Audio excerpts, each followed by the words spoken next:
Today on the Cameron Journal podcast, we are speaking with Oscar Fernandez. He is the author of a new book, Cybersecurity Handbook for Small to Mid-sized Business Owners. It is helping them demystify cybersecurity and data protection. This is a topic that I have written about myself quite Mhm. extensively. I've also had probably 3 or 4 cybersecurity people on the show in the last 12 months talking about this. And one of the frustrations I've had is one, our lack of national defense Mhm. um, on outside threats from cybersecurity. I asked one person, where's the missile defense of cybersecurity? And he said, we don't have that. And I'm like, Mhm. well, some people at the Pentagon should get to work. And the other thing been frustrated by is how little it seems there is people can do against malware, phishing attacks, all this type of thing in their own lives. It seems to be the same old kind of tired advice. So Mhm. we're gonna give Oscar a try and see what he has to say on this topic and Sounds see great. if he has any fresh new insights on Sounds how we great. can protect ourselves. So welcome, Oscar, to the Cameron Journal podcast. Thank you, Cameron. I appreciate you having me here. Definitely looking forward to share the information that I have for you guys today. And again, this is a conversation and a few things that I like to share that really will be valuable for everyone. Yeah, well, let's start from the beginning. Why don't you tell us a little about yourself so we can get to know you, and we'll go from there. Thank you, Cameron. I appreciate the opportunity. So my name is Oscar Fernandez. A little background of myself. Ethnically, I was born in South America, in Colombia, raised in Ecuador. I moved to New York City in 1989, and I've been in the U.S. since then. I've been lucky as far as the my career path. I was able to work a range of companies and nonprofit organizations. So I work for city government, I work for nonprofits and economic development, helping small businesses, but I also had the opportunity to work with big enterprises. So we're talking about the IBMs, the Apples, the biotech companies. So that gave me a very wide experience in technology, and that's how I decided to write this book because of the need that I found in small businesses that were looking to protect themselves. So that's on the career side. On the educational side, I do have a bachelor's degree in market and international business from Notre Dame de Namur University, a small university in Belmont, California. But I also have an MBA from Georgetown University in Washington, D.C. That one was geared towards global management and technology.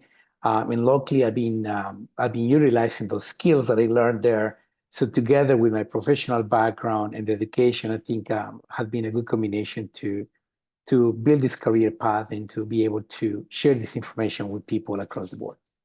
Well, it's all quite impressive. Now that we Thank know a you. little, Appreciate it. now that we know a little bit about you, why don't you tell us about the book and what inspired you to write it?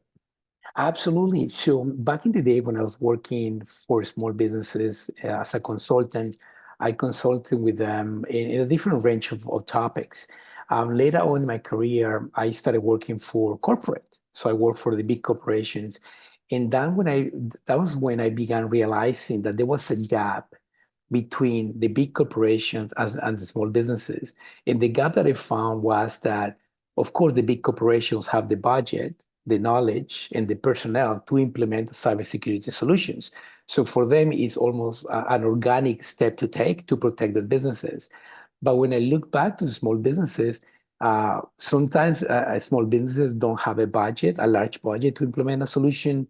They don't have the know-how or even the personnel or the time to actually take the time to implement this. So when I saw this gap, I said to myself, I need to do something about this. I need to help the small businesses to fight cyber threats in the best way possible. So I began writing the book thinking that I need to communicate this information on a non-technical way to small businesses so they could understand it. Also, communicate a way of acquiring cybersecurity solutions in the best way possible without breaking their bank. And I wrote the book, and the handbook is really straightforward. It's really answering questions. What is this? What is that? And really answering those questions. So literally, as small business owners could take the handbook and say, okay, I have an issue with emails. We got attacked. There was a phishing email that was sent, and one of my employees fell for it. What can I do about it? So they go to the handbook and say, what is a phishing attack? So they could read the concept, they could understand it, and then we will suggest strategies and the steps in what to take so they could defend themselves. Where were you in 2016 at the Hillary Clinton campaign with Jim Podesta? They needed this Right? book. Then Um, that's no, right. that's very good. So for small, medium-sized business owners, what are some basic upfront things that they can do that cost less than $500, let's say, to Mhm. make their businesses more secure, cybersecurity wise? Absolutely. That's a great question, Cameron. The first and foremost thing that I would recommend to small business owners is to train their employees, make them aware of what are the attacks, what are phishing attacks, what is a backend attack, what is a VPN, what is a network access, what is remote access. So really educate employees. And there are so many free resources on the internet, even in YouTube, to educate employees and to be aware of what is an attack, what is a phishing attack. As you know, it's in your link that you have to click on it. So very simple strategies that the hackers use to actually hack a company, and people fall for it because we all on email constantly, and we receive hundreds of emails all the time. So we don't really take the time to read and understand, or even look at the URL where the email is asking us to click on to understand what it can do. So first and foremost, train your employees, make them aware of what different types of attacks. Also, understand your landscape. What is it that you have in your company that you need to protect? Do you have laptops only? Do you have laptops and PCs? Or do you have also uh, mobile devices that are under the company's name? Do you have a VPN? Do you have remote employees? So do an analysis of what you have and what you think you need to protect. And then look at the guide, look at the handbook and say, okay, based on my needs and based on the handbook, this is what I need to do. These are the strategies that I need to do. Mhm. No, that's very good. In terms of like hardware and all this type of thing, what's the advice on that in terms of keeping things up to date and then updating hardware when its useful life is over? I know a lot of vulnerabilities come from just old dated stuff. Right. What's the best practice on that? The best practice is not to use hardware because everything is on the cloud now. And a lot of the solutions, the cybersecurity solutions that are very effective are precisely in the cloud. So you don't need the hardware to create to build a big computer in your company or in your office to protect your data. Everything is on the cloud, and because it's in the cloud, it's more affordable because you don't have to buy the hardware. It's easy to install in your network. It's easy to update because any update you don't even have to do anything. The company will do the update for you of the software, which is in the cloud, and everything is there in one platform. You log in, you see all your network, you see the number of employees that you have, you see the permission levels, the network that they're accessing, et cetera, et cetera. So the first advice would be if there is a company out there that is asking you to buy hardware, then stay away from that because a lot of the solutions that are more affordable, way more affordable, are in the cloud already. There's so something that is um I think people are uncomfortable with um is having everything in the cloud. So Mhm. there's a lot of I think there are a lot of people that are very suspicious of okay, so it's going into the cloud. What does that mean? What is that? Mhm. Where is this stuff? All this type of thing. And it's kind of like, well, it's a server farm in Oregon. It's, Right, right. something in the Arizona desert, all this type of thing. Like that's where it actually is. And I think people are I think a little bit nervous about kind of like, it's like, well, if you have something, you've got something, whereas once it's out there, it's Mhm. out there. So for people that are nervous about a cloud-based solution, what can you say to put them at ease? Oh, absolutely. So the first thing is if you look at your phone, whether you have an Android or an iPhone, every single app that is on your phone and all the information that is on that app is actually stored not necessarily on your iPhone, but in the cloud. So on a daily basis, we're using the cloud constantly. I mean, all the time. So that's one thing to be aware of. The second thing is that the cloud has become so sophisticated that it's harder to hack than hardware on premises. So feel comfortable with the company that you are going to be dealing with. Uh, Look at their credentials, look at their history with the customers, look at their reputation in the industry, look at the type of clients they have. And then when you feel that confidence that you could trust them and trust your data to them, then that's what you could do. Just go for a solution in the cloud. Right. I mean, yes, I see that, but when it comes, I mean, there are some businesses where you are going to have people with laptops, with cell phones they're using on a daily basis, all this type of thing. What do you do about those things? Yeah. So basically, depends on what we need to do. For instance, if you have a laptop, you know, if you lose the laptop and if you the whole information is in your laptop, that data is gone. Right. But if you have a laptop and the information is in the cloud, even if you lose the laptop, you won't lose the data because the data is in the cloud, right? So that's one of the things to protect. The same with your phone. You also have a backup in the cloud. So if you lose your phone, you have your contact, your pictures, everything that you need to store is in the cloud as well, if you're paying for that backup, of course, right? Right. So the way I look at it is it is better to be out there in the technology that is the latest technology than having an actual device with you that somebody could steal, it could break, it could burn, it could just be damaged or water could land on it. So that is why a lot of companies are choosing that. And in disaster recovery events, there is an office, there is a flood, there is a storm, and all the computers get flooded. Guess what? If you have the server in premise with all your data is gone. Is gone, really. But if everything's in the cloud, you have that backup. Now, several companies have different backups. They could have servers in Oregon, they could have servers in Miami, and if one fails, they also have the other backup. So always having all these backups in the cloud, and as you said, we call it the cloud, but it's a server someplace. Now think about the location where those servers are. Those locations are super protected. They are ultra monitored, and their engineers keeping an eye on those servers, looking for performance, looking for potential attacks. So you have an extra layer of protection from the engineers that are overseeing those uh, big data warehouses. So I'm a big advocate of the cloud, and I definitely encourage people to feel comfortable with that.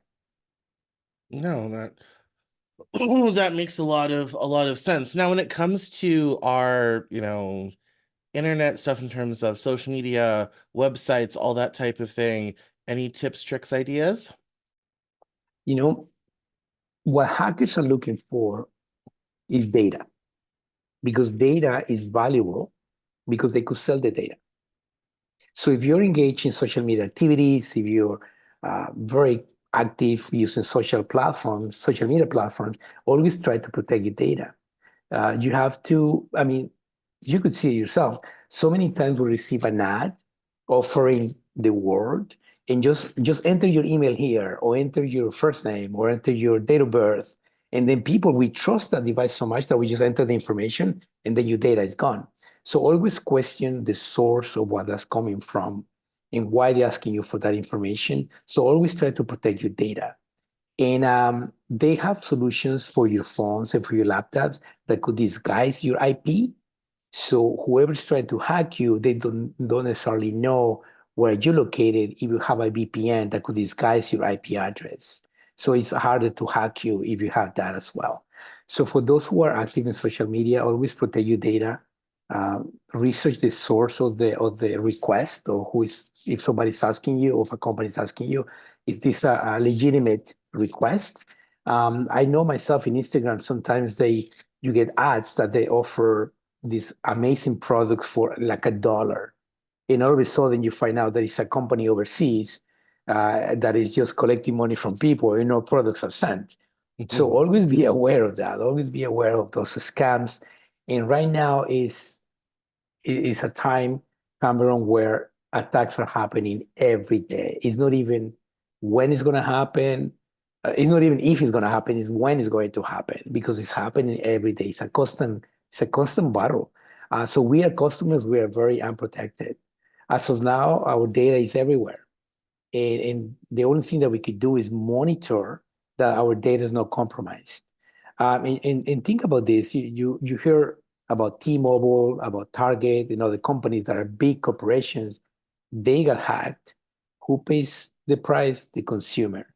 Our data is compromised. Now we have to protect ourselves. Now we have to take the measurements. They don't pay us to do that. They make the mistake, and now we have to suffer the consequences as consumers. So my goal is to communicate that no matter what you do, just try to protect your data. Try to use a VPN. Try to use an encrypted email and things like that. So definitely data is gold, is golden for sure. Yes. No, I definitely, that is definitely true. I have a very old email address that has been flagged for being sold on the dark web. What Uh-huh. what is that? How does that happen? Tell us more. Yes, absolutely. So a hacker could go, let's say you have a Shopify account, and then a hacker goes and hacks Shopify. So what they do, they steal all your credentials. So that means your passwords, your financial information, your name, your first name, email, and they associate that into one record. And then they not only do it for one customer, but let's say let's do it, they hack 10,000 accounts. So they get 10,000 records. Those 10,000 records are worth money.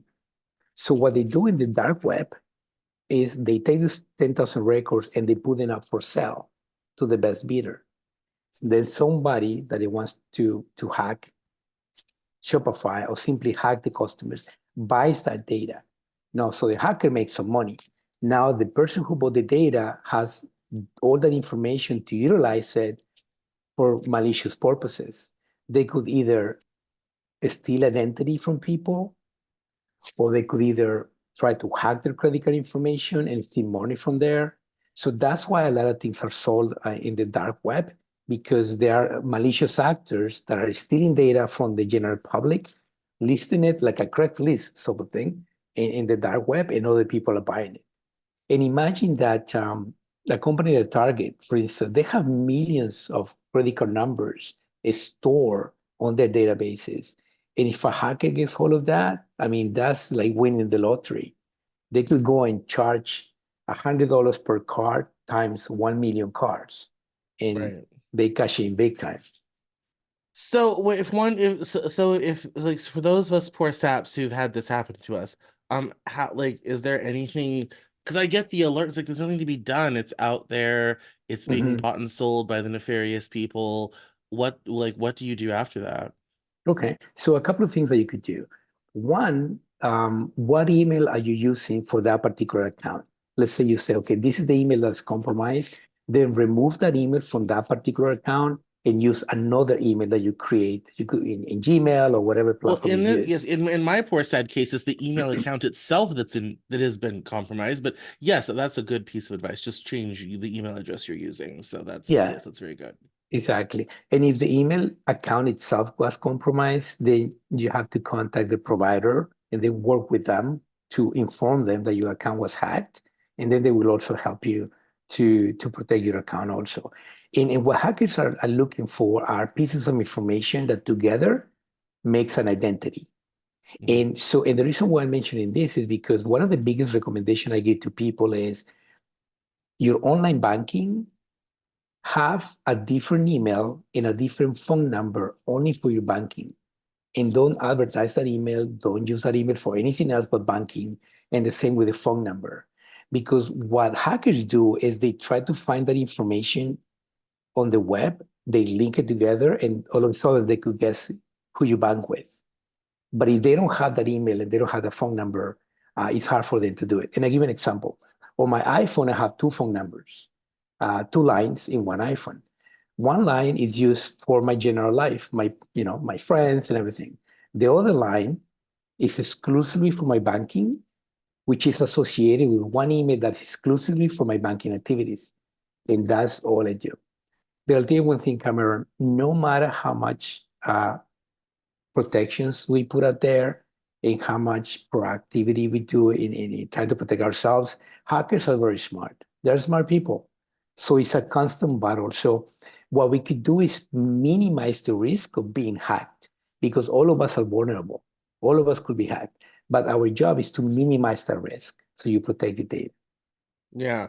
Well, for those of us who are in the small business space, might it also be helpful to, because it can get very conflationary, to start separating like business stuff from, Absolutely. personal stuff, like having like separate lines filled, all that type of thing. Absolutely. I mean, you don't Mm, know how many times I receive a request from a business and they have a Gmail account. right, So immediately you don't trust the brand because they have a Gmail account. So you're absolutely right. Separating your personal life from your business life is essential. I mean, checking account for business, checking account for personal. Phone number for business, phone number for personal. Really separating because the reality they are two separate entities, right? So right. you don't want to mix them, especially for tax purposes. Uh, yes, no, of course, of course. So excellent, excellent. So now when it comes to the big story of cybersecurity, we talk about this gets talked about from time to time. I've talked about it, as I said at the top of the show. Like I've had Mhm. three people on, you're number four, all this type of thing. This still seems so esoteric and so intractable and so unstoppable. Mhm. And it seems like everybody and everything is sort of vulnerable. What's the future of cybersecurity? How do we kind of slow the roll on these hackers? Like how do we kind of really slow down what they're doing? What's the future look like? The future is bright for cybersecurity. In fact, in the industry, there is a huge demand for cybersecurity people with knowledge in cybersecurity because the industry is just getting busier and busier. Why are we getting more busier and busier? Because hackers are getting more sophisticated. So our role in the cybersecurity industry is to be up to date with everything that is going on in the world, because not only in one country or in two countries, it's all over the world. We need to be aware of the type of attacks that are happening, and we need to be ahead of the game. So we need to train people and share with them the knowledge so they could understand what cybersecurity is about. And now that AI is in the picture, we are in big trouble in a way because you could see your face talking about things and you never did that. AI created a person of you, replicated the voice, and now you have a deep fake talking about that. I give an example, no related to AI. There is this hack that is happening. They call you and they ask you, "Can you hear me?" And you say yes. So they record your voice. So when they record your voice and they have all your data stolen, they could actually do transactions with your voice because your voice said yes. Do you accept this transaction? Yes. Do you agree with these terms? Yes. So, so we need to become more sophisticated because hackers are becoming more sophisticated. So the future of cybersecurity is that it's expanding, it's getting more sophisticated. Internet of Things is here to stay. So everything has access to Wi-Fi now. I mean, you have toys that have access to Wi-Fi. You have your refrigerator that have access to Wi-Fi. So we need to protect everything. Uh, security cameras themselves are a threat because you could get hacked through the technology in the security camera. So definitely, I would encourage people to learn more about cybersecurity, learn more about how to protect themselves because it's here to stay, and hackers are just getting better at it. Yeah, I mean, with all these smart objects in your home, what does one do to prevent those being, ports of entry for hackers? What do you do with how does one secure the refrigerator? Exactly. So my biggest recommendation for that is have a VPN that disguises your IP. So for instance, if you have a regular Wi-Fi, your fridge is accessing that particular Wi-Fi, and that's how you communicate the data. But if you Right. have a VPN that disguises this IP address, then hackers would be they would have a harder time finding you because there is your VP your location is disguised. For instance, when I turn on my VPN, I usually put another city. So I could be, I'm in Houston, but my VPN could be accessing information from Dallas. So when a hacker goes in, they try to look me in Dallas, but they won't ever find me because I'm not in Dallas. So that VPN really helps. Also, the type of information that you enter, right? Have sophisticated passwords. Now, do you know that passwords that are maybe 6 to 10 characters are so easy to guess?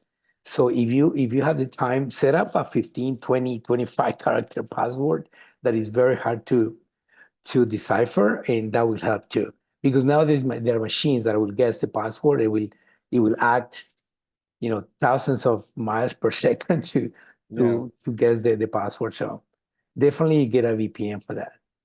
That Excellent. disguises your Excellent. IP. Mhm. Excellent. Perfect. Perfect. Well, this has been very interesting. Why this is the part where we do plugs, so you can tell everyone where we can find your book and where we can find you online to keep up with you. Thank you, Cameron. I appreciate it. So the book is available on Amazon right now. And if you look under Cybersecurity Handbook for small to business businesses, it will pop right there and then. I think I send you the link as well. Also, if anybody has any questions, they could send an email to support@chronuscyber.com, or they could go to chronuscyber.com for the website. And there is a form that they could complete and just ask any questions. And don't be shy. Please send us your questions. We'll be able to answer those questions and point you in the right direction. My goal here, Cameron, was to really help people. And in my book, when I wrote it, I really didn't think about, oh, I'm going to be a millionaire out of the book. I thought about, I'm going to help people get better at protecting themselves. And then whatever comes after that is welcome. But my main goal is to help the small businesses, because I know that we don't have the budgets as big corporations. We don't have the sophistication and the know-how to protect ourselves against cyber criminals. So this handbook is going to really help you, or at least give you the beginning steps to protect yourself. Excellent. Excellent. Well, thank you for coming on the Cameron Journal podcast. Thank you, Cameron. I really appreciate the opportunity. Hopefully, we continue our conversation. And again, this is cybersecurity is here to stay, and I encourage you and everyone to really stay up to date with the news and with the latest technologies. And again, it's more affordable than ever. Don't think. I hope the audience, they don't think that they have to spend thousands of dollars a month just getting cybersecurity, because it's not like that anymore. It's so affordable now. So thanks, Cameron, again for your time, for the questions. I appreciate it, and I look forward to staying in touch.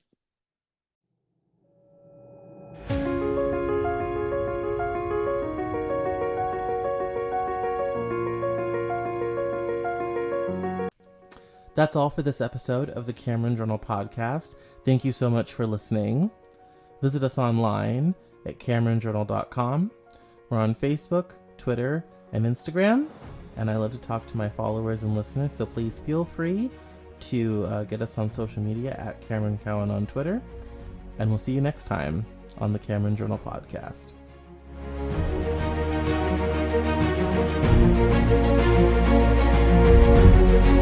Thank you.